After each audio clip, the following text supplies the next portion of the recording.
Welcome to the Marketing Spotlight, where we share the career journeys of Michigan State University marketing alumni. I'm your host, Katie Sadler, and today with us we have David James. David graduated from MSU in 2005 with his bachelor's in marketing and now is in real estate. David, thank you for being here today. Absolutely. Thank you so much for having me. We're really excited to dig into your career path. David, when most people come on the podcast, I normally start by saying you've had a really interesting career path. Can you tell us about it? And I don't know that interesting quite describes it in your case, because you've had kind of a lot of different phases of your career, all in very different spaces.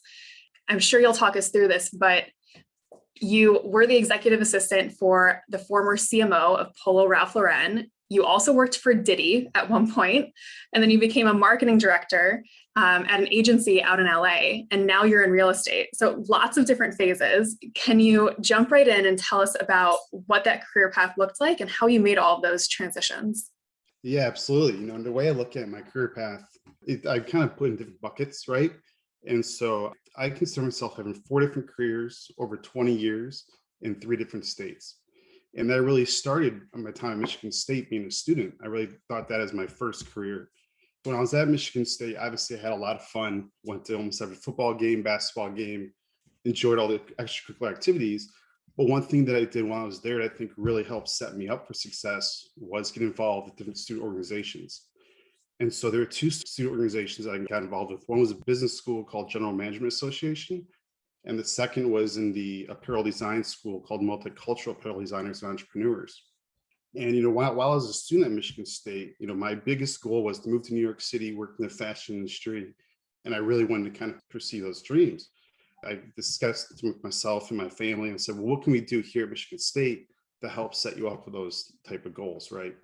And so I think, being involved in a student organization, we had the opportunity then to go to New York, visit Donna Karan, visit different fashion companies, really gain exposure to what it was that I wanted to pursue. Through MADE, Multicultural Apparel Designers and Entrepreneurs, I was able to help produce 2 fashion shows on campus. We did the fundraising, I did the marketing. Also, I designed my own clothes as well. As a student, I had real life experience in fashion and marketing. And then my junior year, I had an internship in New York City with a very small men's clothing wear company called Doerr. And that was my first experience actually living in New York City. Thankfully, I had a cousin who I slept on her couch for the summer. Then I had an internship experience. I had on-campus experience. And then I moved out to New York to help pursue this dream. And, one thing I think a lot of students could probably relate to as well, you want to move to a big city or, you want to work in these industries, but, it's hard to get kind of into the door. And so how do you kind of do that?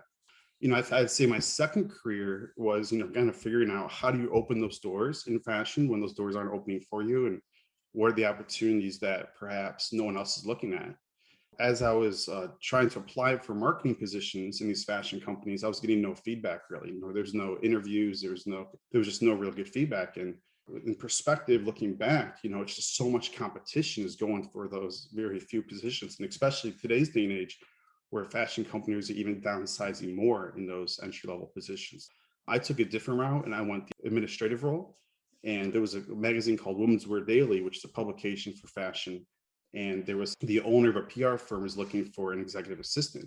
So I applied for that position just out of a newspaper, really. And, you laugh at that today's age, but it could be on LinkedIn, it could be on social media, but really trying to find those backdoor opportunities. And I was an executive assistant. And funny story was in the interview process, I sat down across from this gentleman, his name's Hamilton South. And the first question he asked me was, what do you want to do in your career? And I was kind of, thinking about it. And I've always been a visionary where I think forward many, many steps. And so I told him, I was like, well, one day I'm going to be the CMO of Ralph Lauren. He kind of looks at me and he's like, what? And I was like, yeah, that'd be kind of great. And he just like, well, then you should definitely work for me because I used to be the CMO of Ralph Lauren. Kind of one of those moments where you're just like, wow, that was pretty cool. So I was with him for a year and a half, being his executive assistant. Again, we had a lot of fashion clients. And so I was answering the phone for Donna Karan or Anna Wintour or all these, high level fashion people. I thought that was really cool. It was really great exposure. And then, but I kind of really realized once I was in it that I wanted to kind of pursue other opportunities outside of fashion. Like I like marketing, so I kind of want to get a little broader. And one day I was literally reading the New York Times, a newspaper in New York, and there was an article that said Diddy's looking for a personal assistant. And I was like, wow, that'd be a really cool progression. Once I started kind of digging into it and like researching who Sean Combs was as a business person, and I realized there's a lot of connections between who I currently know as Hamilton South assistant and who Diddy knows as, a mogul and whatnot. I submitted my resume for that opportunity. There's probably, I think, like thousands of people after that article in the New York Times submitted their resumes. I eventually got a call back. And one thing I did do was, again, leverage previous experience. And so I sent my resume out probably 2 or 3 times, never got a call back. And so then I added a cover letter, which basically highlighted who my current employer was, kind of who my connections are through him. That really made me stand out. So again, it's like, if you're not getting that feedback, what is the backdoor solution, right? And so I think that's a theme that I've kind of tried to take throughout my career. But long story short, I went through the interview, getting the position, which was really cool. I was with him for 2 years. As a personal assistant, it's different than executive assistant. Executive assistants, you're in the office answering phones, scheduling. As a personal assistant, you're really there, waking them up in the morning, putting them to bed at night, everything in between, and making sure that everything runs smoothly. So it was a very cool experience. Traveled the world and got exposure to a lot of different things. But this was probably 4 years out of school. I've had great administrative experience, and I just wanted to kind of evolve and use my marketing degree a little bit more from Michigan State. When I gave him like a 6-month notice, and I winded down. We found a replacement, and I went to a company called Attention, which at the time was one of the first social media agencies in New York City. And they were working with huge brands like Mattel, BMW. They helped launch the Onion, which is an online publication. And so I went to work for them just at the entry level, as an entry level account coordinator. But because of my previous 4 years of kind of having business experience, I really progressed quickly through the organization. And within a year being there, they opened up an office in Los Angeles and asked me to move out to Los Angeles to help to grow the office. I went out with one other person. And then over the next probably 4 or 5 years, I again progressed, and eventually was running the LA office for about 1.5 or 2 years. That was cool because, from a social media perspective, we did a lot of first in class things. Like we launched the first Facebook shopping boutique for Rachel Roy and Estelle on Facebook. We did Barbie and Ken. We helped them get back together on social media, which is pretty cool. And that was a, really great experience. Corporate world, you work with corporations and big companies and big budgets. And that was a lot of fun. And then probably 2015 or so, that my wife and I decided we wanted to have kids and start a family. And we wanted to move back to the East Coast. And so transitioning back to the East Coast, I really, thought about, okay, this is wonderful. I'm, running an agency. Do I want to kind of continue that path, or do I want to kind of evolve into something else? And, I think always from the beginning, it's always kind of pushed me is to help, serve other people and to help other people. And, I was like, what could I do that has administrative background, has a marketing background, and that you could help people one-on-one, like individually help people? Because I think that's what was missing for me working on the agency side. I wasn't like, I was helping companies, but I wasn't really helping day-to-day people. And so for me, real estate was a natural transition into that. And so I moved back to New York City with my wife. We had our first son. I started with a company called Nest Seekers, which is a high-end luxury real estate firm. They also have a TV show called $1 Million Listing New York. And I did real estate there for about 2 years. And then now I'm back in Michigan, in Northville, which is a suburb of Detroit. And I've been selling real estate with Keller Williams for almost 4 years here back in Michigan. That's kind of at a high level, the progression of my career. So David, I want to jump right in and ask you about networking, because you can't have the career that you had without being a really strong networker. What advice do you have on how to maintain strong networking skills and build your network in order to kind of move into some of these really prestigious industries? To be honest with you, everything that I did and everything I was able to do was because of networking, right? So at a high, and it was just kind of rewind really quickly. But at Michigan State, like networking with different faculty, different administration, your own students as you're running student government and student bodies. And so networking across peers and then up and down the organization helped me achieve everything that I did at Michigan State. One of the side stories of the Diddy situation was when I was interning in New York that summer, I went to a fashion show, a Sean John fashion show, and I networked with a lot of the people that worked for Sean John, and I ended up meeting the head of the HR department, this woman named Basha Dunlap, really nice lady. and I got a business card as an intern. And then, 3 or 4 years later, whatever it was, when I applied for that position for Diddy, and I never got a call back, the cover letter I talked about, I sent that to Vashta.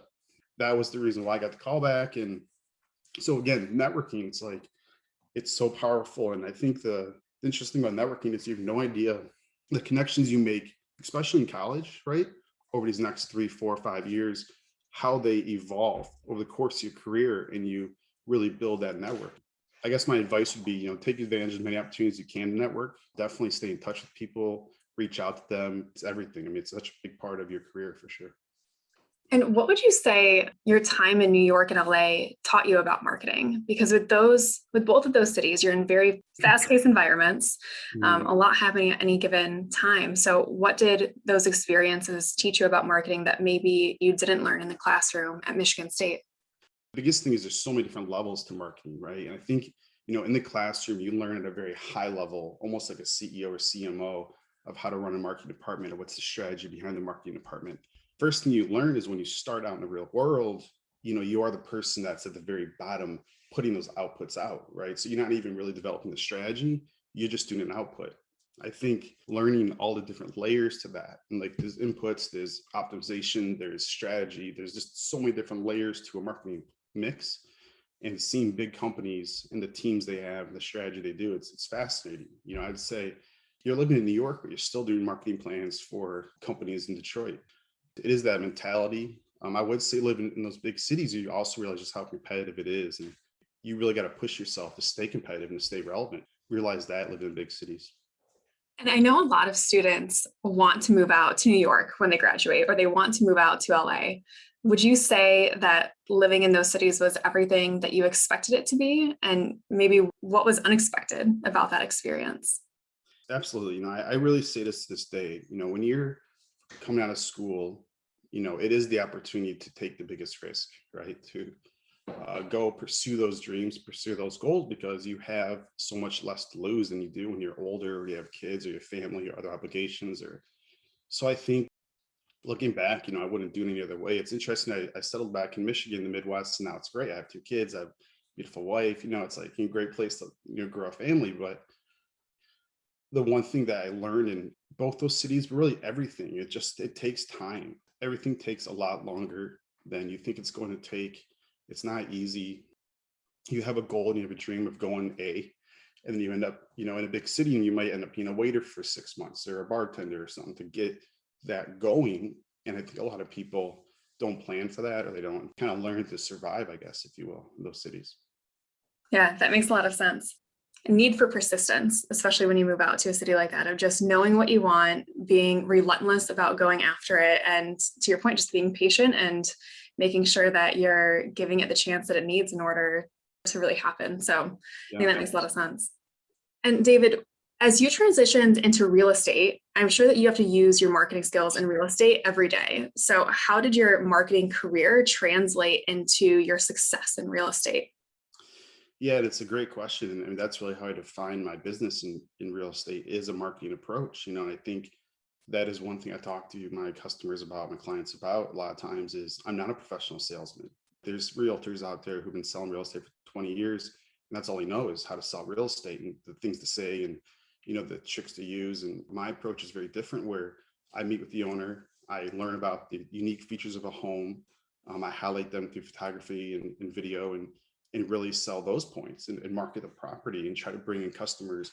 With real estate, it's like anything. If you walk through a home and you got that good vibe, and like you don't need to sell somebody that. They either love it or don't. It's about creating enough awareness though for the listing or your current homes to get people in the door. And so that's the strength of mine. And to your point, you can do any job once you learn the basics of marketing, right? And how it relates to so many different industries.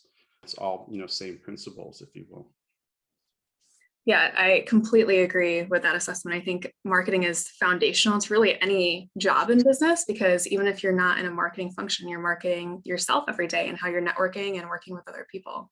So David, is there anything that you would go back and do differently from your time at Michigan State if you could? I don't think so. I feel like walking out of Michigan State, I left it all on the floor, right? I was there for 5 years, so I took advantage of that. The fifth year, I think that was really important for me. I wouldn't have changed that. My first year, I wasn't in the classroom enough. You'd say change that, but I overcame a lot because of it and got into the business school and made the honor roll a few times. So yeah, I think every mistake you make, you learn from, you grow, and it becomes part of you. So there's nothing that I would say I would change. I appreciate everything, at my time at Michigan State, and it's all good memories. I think that's the answer that hopefully everybody would have, that we might not make all the perfect moves, but we're happy that they happen because we learn a little bit, as you said, along the way. David, one last question for you. Is there any additional advice that you would want to give students? Yeah, I think my biggest advice is just to have that long-term goal and that long-term vision. And sometimes like, well, I don't know, like what job I want to do, or, where I want to live, and I think if you have that long term, like, well, what is it? How do you want to end your career? Like, start there. Of what do you want to be known for, or what do you want to accomplish? And then from there, just be really patient and always move forward, even if it's a little bit at a time. So, for example, if you want to move to New York City and work in fashion like I did, and you think that's the end goal, well, maybe you can take a local internship in Detroit. Maybe you can get a local resource to help build that up. And I think a lot of people want to just jump to the end goal. It doesn't work that way, and if you do try to work that way, you'll realize like, oh, well, that's why not this end goal, because the people you're competing with there are so far ahead of where you think you are. So I think be patient, have that end goal, and just keep pushing forward, and you'll be surprised, how far you can go in life. Awesome, David. Well, thank you so much for joining us today. And for our listeners who are interested in connecting with David, you can find him on LinkedIn. Make sure you also check out our other episodes of the Marketing Spotlight. You can find us on Spotify, Apple Podcasts, Google Podcasts, YouTube, and almost anywhere else you listen to podcasts. We'll see you next time.